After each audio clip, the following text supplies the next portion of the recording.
มภาษณ์กับทางด้านของเป็นอาสาสมัครนะครับอาสาสมัครชาวสวีเดนซึ่งเรียนอยู่ในระดับของที่เรียกกันว่า University หรือมหาวิทยาลัยในระดับปริญญาตรีนะครับแต่ว่าด้วยน้ำจิตน้ำใจของชาวสวีเดนผู้นี้ซึ่งชื่อว่ามิสเตอร์คิมเอ็กสตอมนะครับมิสเตอร์คิมเอ็กสตอมเนี่ยก็ได้เข้ามาช่วยเหลือและเราจะถามถึงในเรื่องของสถานการณ์ล่าสุดโดยเฉพาะยิ่งของผู้ที่เสียหายผู้ที่สูญหายหรืออาจจะเสียชีวิตโดยเฉพาะยิ่งเป็นชาวสวีเดนในส่วนของ6จังหวัดนั้นไปถึงตรงไหนอย่างไรซึ่งในการสัมภาษณ์นั้นจะเป็นภาษาอังกฤษแต่ถ้ามีใจความตรงไหนที่ได้ประเด็นผมจะสรุปเป็นภาษาไทยให้กับท่านผู้ชมนั้นได้ฟังต่อเนื่องนะครับซึ่งนี่ก็จะเป็นประเด็นที่น่าสนใจเพราะว่าเราต้องการที่จะอยากจะทราบสถานการณ์ล่าสุดของนักท่องเที่ยวทุกชาติที่เข้ามาในขณะนี้แม้ว่าสถานการณ์ขณะนี้จะผ่านไปแล้วถึง6วันซึ่งในวันพรุ่งนี้ก็จะครบ7วันเต็มๆกับสถานการณ์แห่งความสูญเสียของพายุสึนามิในส่วนของชายฝั่งอันดามันของ6จังหวัดแล้วครับขณะนี้เราพร้อมแล้วเราจะไปสัมภาษณ์กับทางด้านของมิสเตอร์คิมเอ็กสตอมด้วยกันเลยครับ so Thank you very much. We'd like to welcome to our this special coverage on this. So we would like to know about the current situation of the Swedish tourists or Swedish people who has get lost during the tsunami disaster. Yeah, it's very serious. We still have about 1,500 Swedish people who are missing, right. and many Swedish people has been transferred to the hospitals in Bangkok. They have been separated from their family members. And they are being transported home to Sweden now without even knowing where their family members are. Today we had one boy, he was only 11 years old and he was in the hospital in Bangkok. Right. He didn't know where his father or mother were. They were disappeared. They don't know if they are alive or they are dead. And the boy was sent home by plane today to Sweden. So there are many people, Swedish people missing still. Right.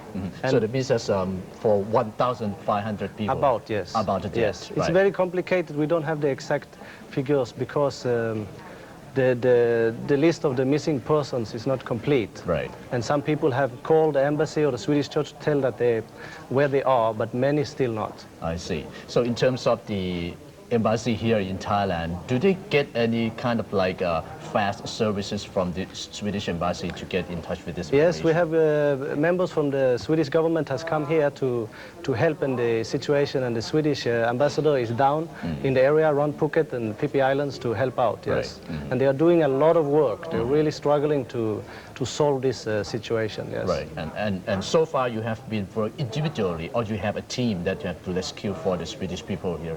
Yes, there are two teams. There is one team down at the Phuket area and one team here is in Bangkok. Right. And this Bangkok team is supporting and helping the people who are in the hospitals here. Because there are many Swedish people in the hospitals in Bangkok who are injured, who are going through traumatic experiences, who need support. Yes. Right. With your team, do your team have as kind of like experience in terms of the rescue service or the medical services? Yes, or they have that. We got priests from Sweden who came to help with the spiritual part and the emotional part, yes. Right. And we have people educated and skilled in those issues who are here to support, yes. So for the area which is for the kind of like this 1,500 people is located in the Phang or Phuket? Yes, Phang and Phuket and Phi Phi Island and all those places down there, yes, in the south.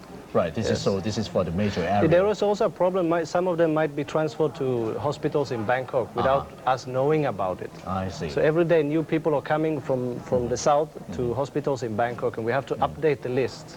So people are going out to the hospital to visit, and we contact the hospitals every day, about 100 hospitals in Bangkok, to see if new people are coming. Right, so for the team that is right now already in Bangkok have to do this daily, right? Exactly. 24 hours. Yes. Right, and do you have any, would like to need more information or more assistance from the Thai agency or something like that, right? Yes, if they see some people, we will send some photos today, show some photos, I think, in your channel of missing people. Right. And if someone knows anything of these people, they can call the Swedish church.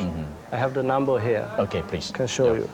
The number is 02 261 5750. 50. Okay.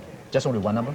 Yes, that's the so number. Once again, 0221615750. Correct. Yes. Right. This is for the number that for any particular reasons or any particular person that you have information to Yes, contact please, the Swedish? please. Call directly to Please, them. yes. And also they're going to have a team that waited for the line, right? Yes, exactly. Yes, right. Correct. So I would like to know more in terms of the process of that. So once you get information of this, you're gonna to divide to the team and it is sent to get in touch and check Correct, the balance correct, of information. correct. That's correct. Right. And in terms of the for the government from the country of that, do you have kind of like any progress in terms of the assistance from the government of the Sweden? Yes, the Swedish Prime Minister just said that he will take home all the Swedish people that are in the hospitals in Thailand, and they are sending planes now to bring the people home to Sweden. Right. Yes. Okay. And the specialists are here to locate Yeah.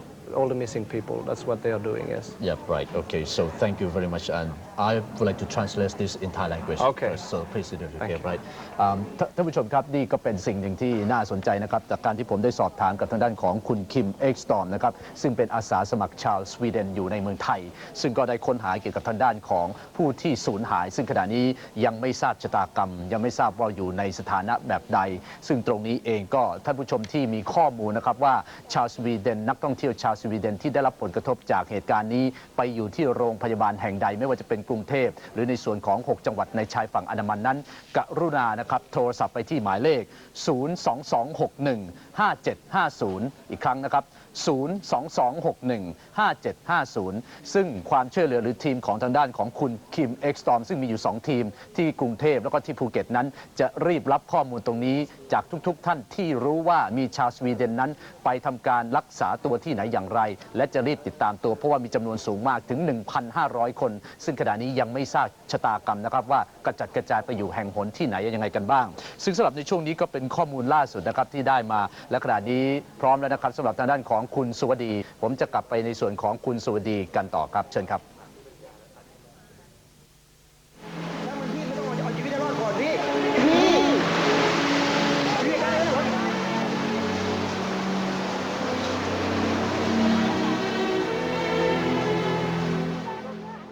ครับเรากลับมาในส่วนที่ถือได้ว่าเป็นสิ่งที่ต้องเร่งช่วยเหลือให้กับชาวต่างชาติซึ่งที่เห็นอยู่ในรูปของผมตรงนี้นะครับก็คือเด็กชายชาวสวีเดนนะครับที่มีชื่อว่าเด็กชายเร็กนาแบงอิริกสันเด็กชายเร็กนาแบงอิริกสันคนนี้เนี่ยนะครับอายุ2 ปี 8 เดือนผมทองครับสูง95 เซนติเมตรน้ำหนัก18 กิโลกรัมสังเกตได้ง่ายๆว่ามีปานซ้ายสามเหลี่ยมสีชมพูที่ด้านหลังเด็กชายคนนี้ครับซึ่งได้มานะครับท่องเที่ยวกับทางด้านของพ่อแม่ของเขาด้วยนะครับซึ่งพ่อแม่ของเขานั้นก็ชื่อนายแอนเดอร์อิริกสันและนางริสแบงอิริกสันซึ่งขณะนี้รอดชีวิตจากซึ่งปรากฏว่าคุณพ่อกับคุณแม่เนี่ยรอดชีวิตจากอุบัติภัยที่เขาหลักจังหวัดพังงาแต่ว่าชะตาชีวิตของเด็กคนนี้ยังไม่ทราบชะตากรรมนะครับนี่เป็นข้อมูลที่เราจะนำเสนอแต่ว่าในขณะนี้พี่สาวนะครับพี่สาวของคุณแม่ของคนนี้นะครับคือริสแบงอิริกสันนั้นได้บินตรงจากทางด้านของสวีเดนมาถึงเมืองไทยและมาที่โมเดิร์นไนทีวีแห่งนี้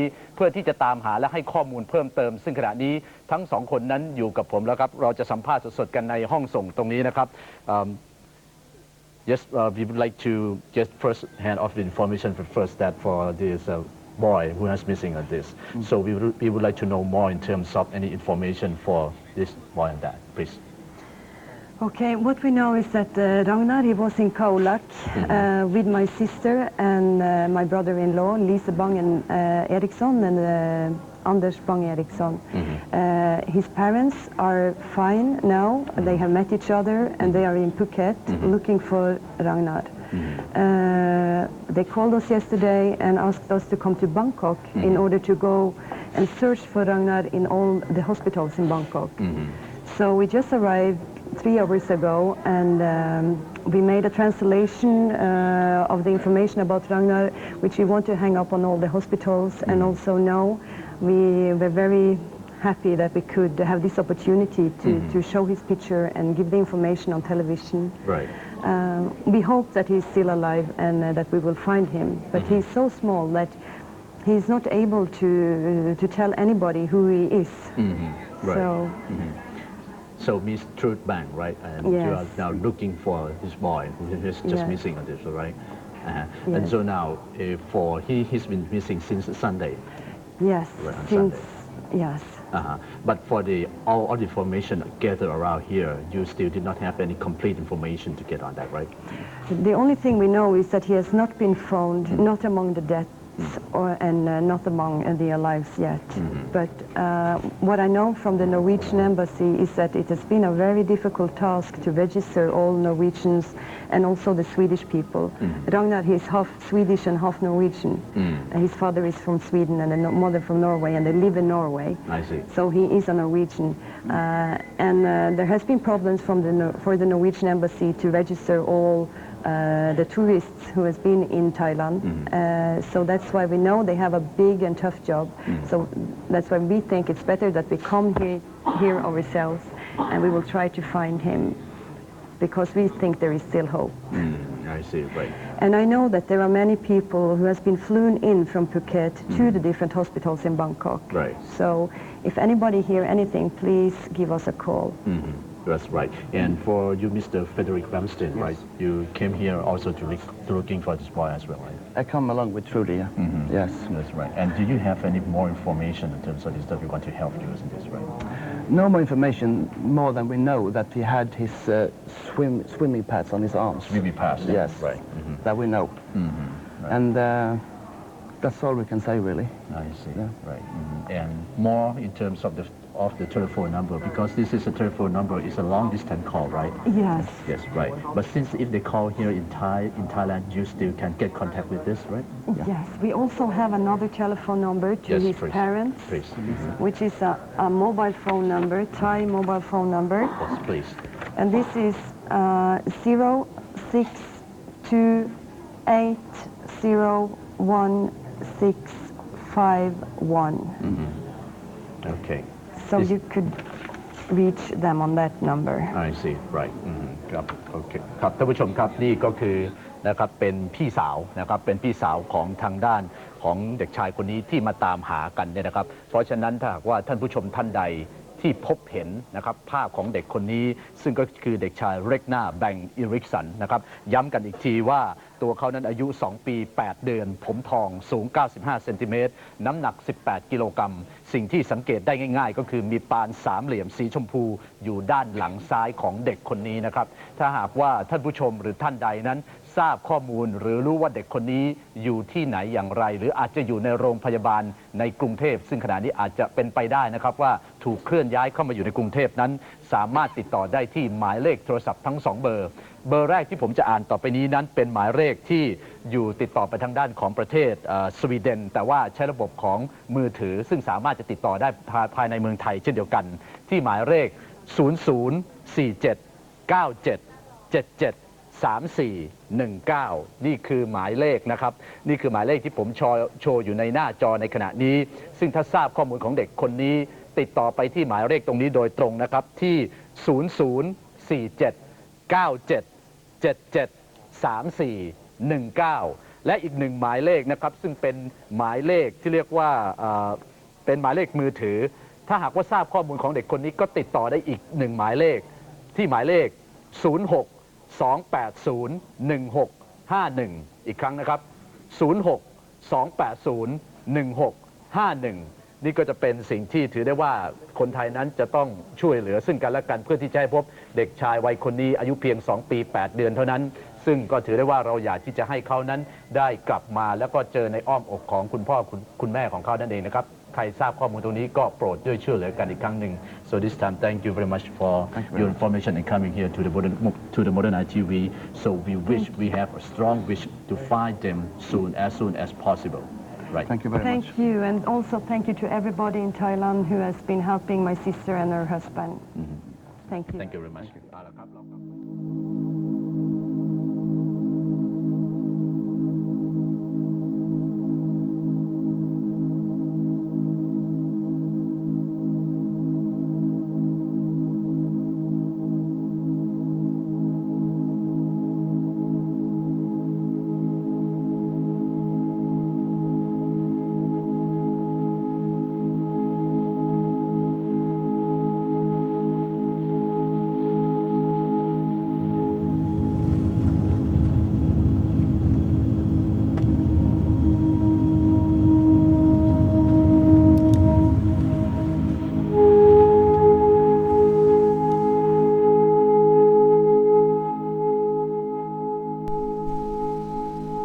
My name is Joachim Ekström. I come from Sweden, but I have lived in Thailand for 5 years now.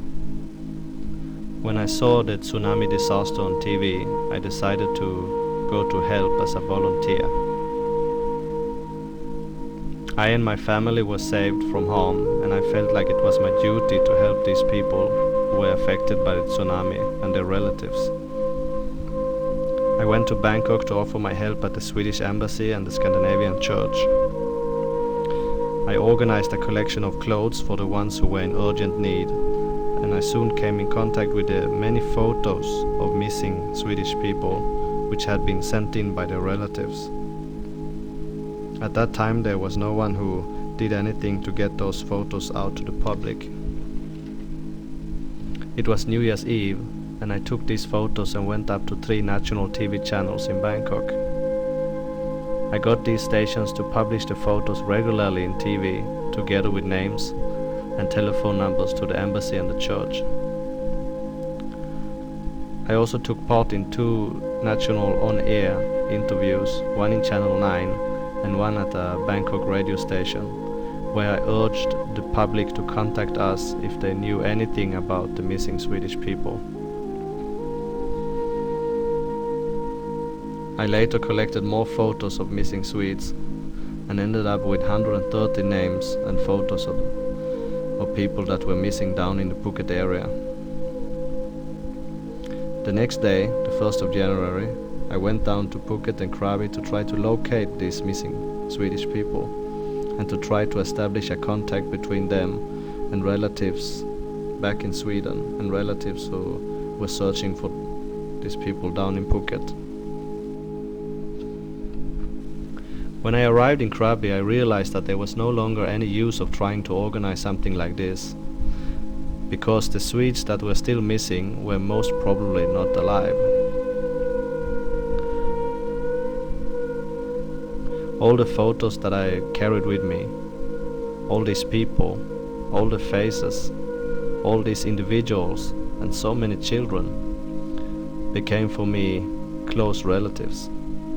I developed close relationships with each and every one in this folder. And when I came to the Phuket area and saw the devastation there and visited the temple where so many dead bodies were kept, I got a shock.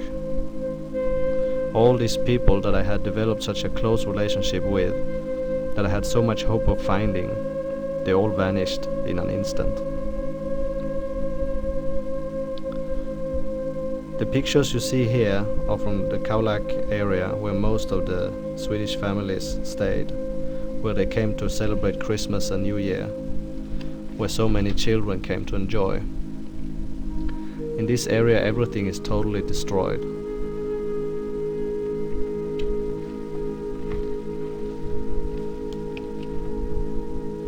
This is on the left side of the road, and 300 to 400 meters up in the jungle devastation is total.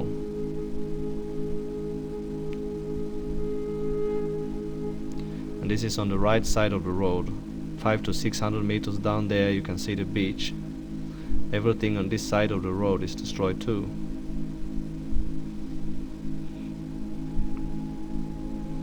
A wave came in here with an enormous force, which covered the third floor at the resorts here. Most of the resorts are situated down at the beach.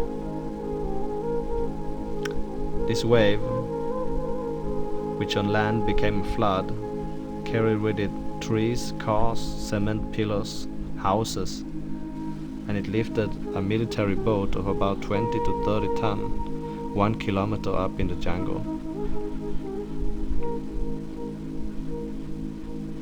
When I came down here to Khao Lak and saw this devastation, I realized that the people who survived here survived through a miracle. Rescue work was set in immediately from the Thai government. Rescue teams came out and took care of survivors. They were first brought to local hospitals and later sent to bigger hospitals based on their individual needs. Another team with volunteers came out very soon to pick up dead bodies from the beaches, the roads, the houses, cars and resorts. They even picked dead bodies from the trees. A Swedish rescue team came from Sweden.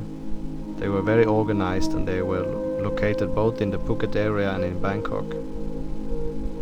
This team localized all the Swedish people at many hospitals in the region. They were in constant contact with all hospitals and all Swedes were registered and later sent home to Sweden with the ambulance planes that were sent over. When I was still in Bangkok, we had a dream, a hope that there would be remote hospitals or clinics where people could stay in coma or amnesia, or that someone could be taken care of by families that weren't in contact with the rest of the world. But when I came down here, I understood that it wasn't possible. The infrastructure in Thailand was still intact. There was electricity, TV and radio. All roads were intact. You can travel everywhere.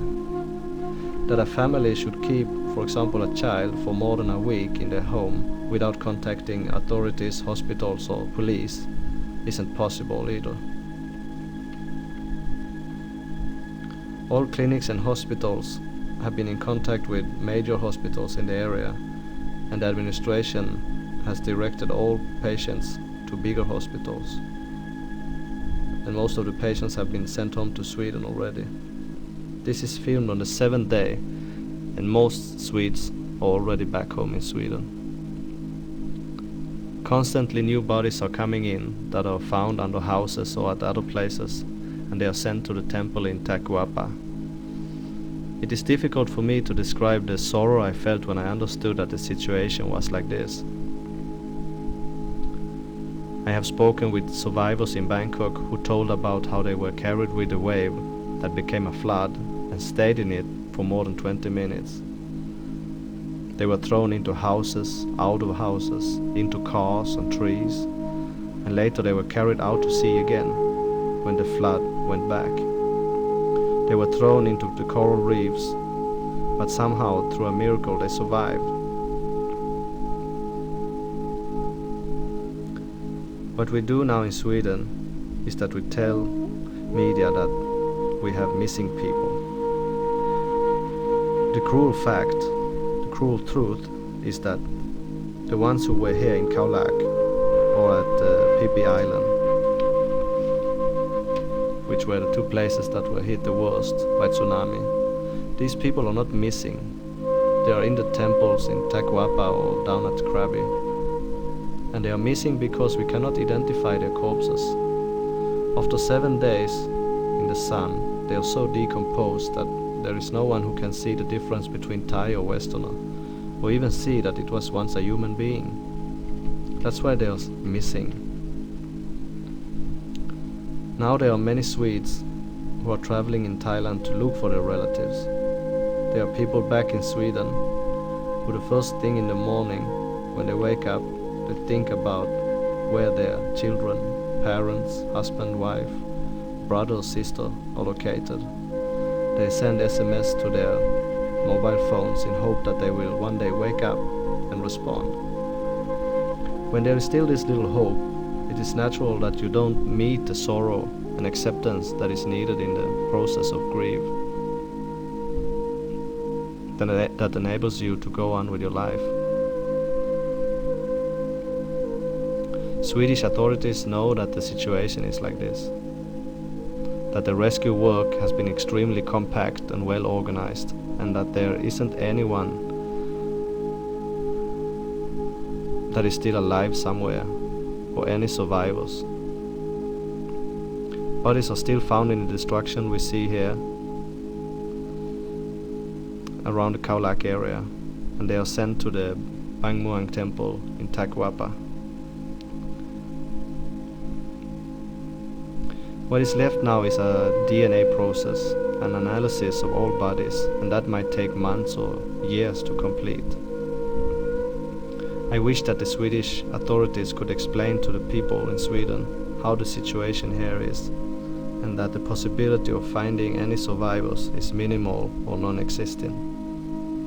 In this way, all families would be able to go on with their lives and to say farewell to their relatives in their minds and hearts. Today is the 4th of January. The days to come will show how the Swedish government choose to handle this situation and how they inform the people back home about how things really are.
can see that these 3-story buildings were completely underwater.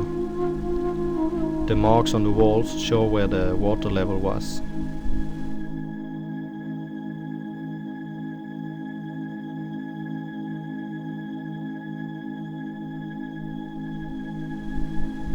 On this resort, 2 to 3-year-old children were playing in the sand. Children as old as my own children. Family members were separated at an instant.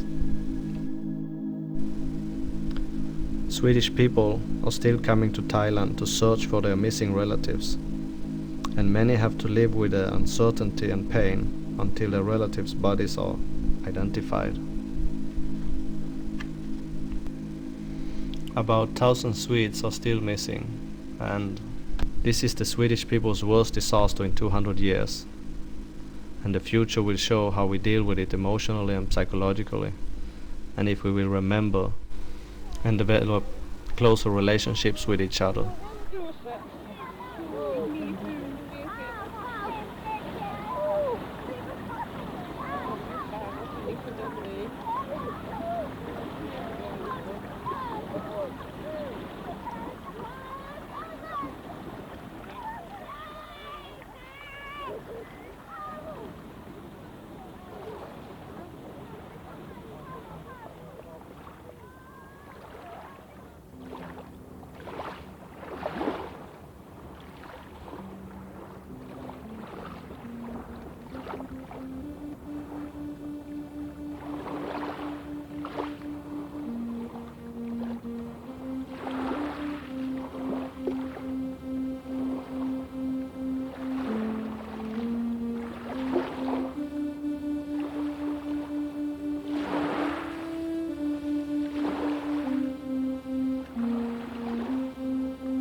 Our group is called Ruam Katanyu.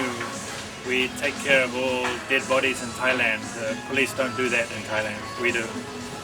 And we went to Patong first in Phuket, and there were a few bodies, around there. And after we cleaned up Patong, we heard that we had to come here, and we thought maybe just the same again. But when we arrived here, it was like a nightmare. There was bodies everywhere. Like Patong was nothing. All the media only seen Patong. The people in the world only seen Patong. Here was hell, and it still is hell. There was bodies just everywhere along the beach. Everywhere you look, there were bodies. And then we start to bring them here to this temple. And we had one place for them, and we had to make a bigger place, and then we had to make a bigger place and a bigger. Now this temple is nearly full, and the body is still coming, and we're under pressure from many people to get everything done with limited resources, and nobody's prepared for this. No country is prepared for this. And not only the suffering of the dead, which we didn't really suffer, it was too quick, but the families and people here suffer too, that have to work with all these bodies. So mentally it's exhausting, and physically it's exhausting. Those two things together, 1 week now, every day, all day we've been working hard, but constantly under pressure from mainly from other countries to DNA all the bodies, refrigerate them in containers and send them to Bangkok. It's been a really hard job. It is a really hard job.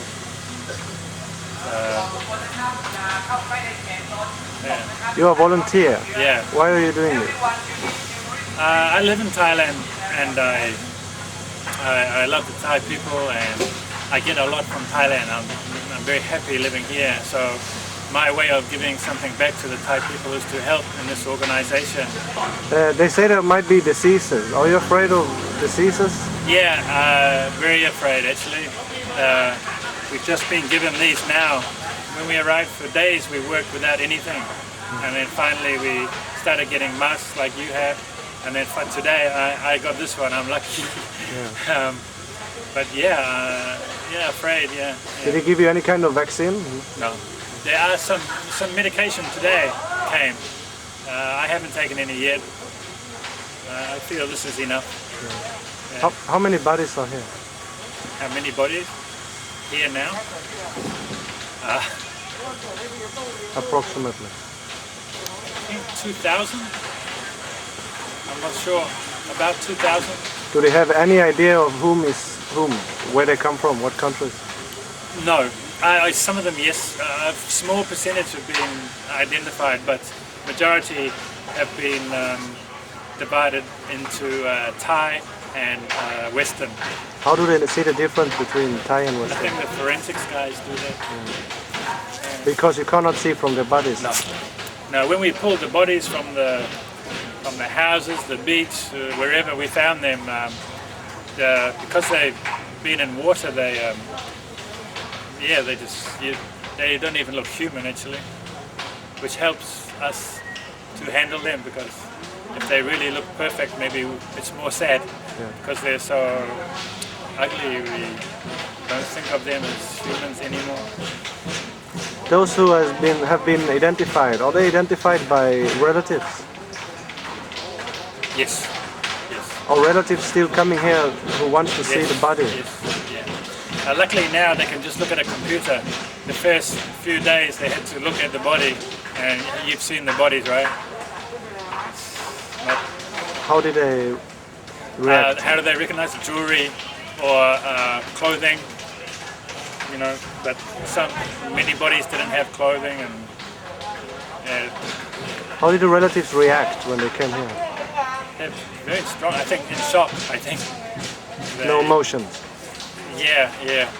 If they did recognize them, sometimes they would cry and that, but I think many of them just in shock. Still in shock. Yeah.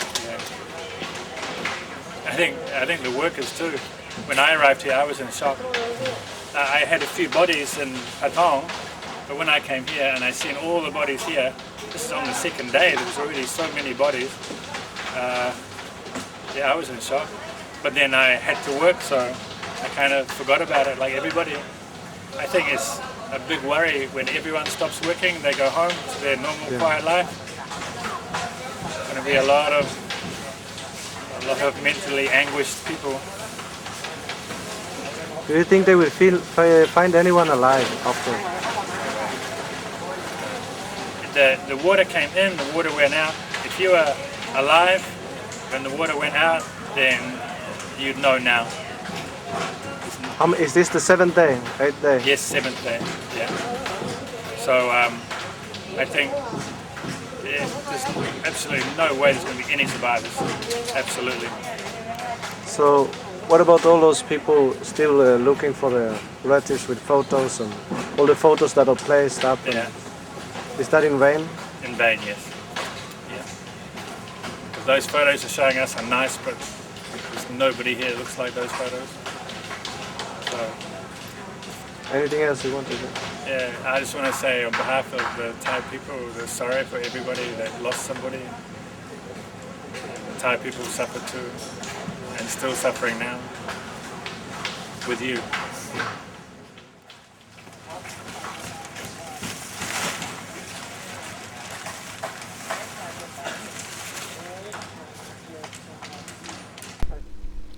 In a few moments, photos will be shown of the dead bodies. A sensitive viewer who feels that it might be too much to see shouldn't watch now.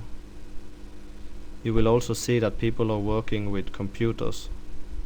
They are viewing photos of their relatives and belongings that were found with the bodies.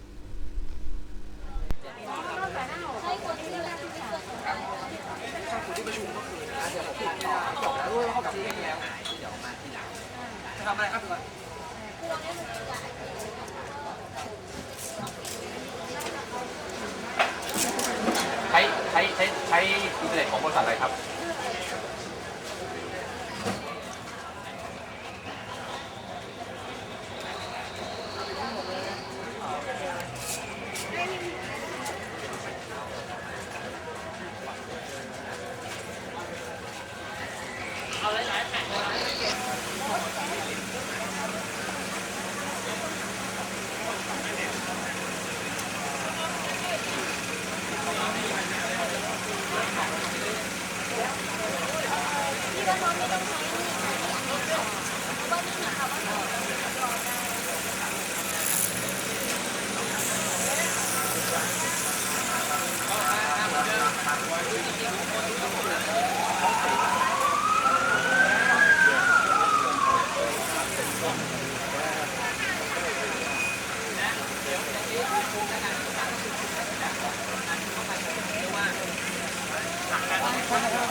รถเก๋งนะครับกับรถตุ๊กโตโยต้าครับช่วยเลือกในนี้นะครับการทำงานของเจ้าหน้าที่ไม่สะดวกนะครับตั้งแต่ถามนะฮะช่วยเลือกในหน่อยนะครับขอบคุณครับ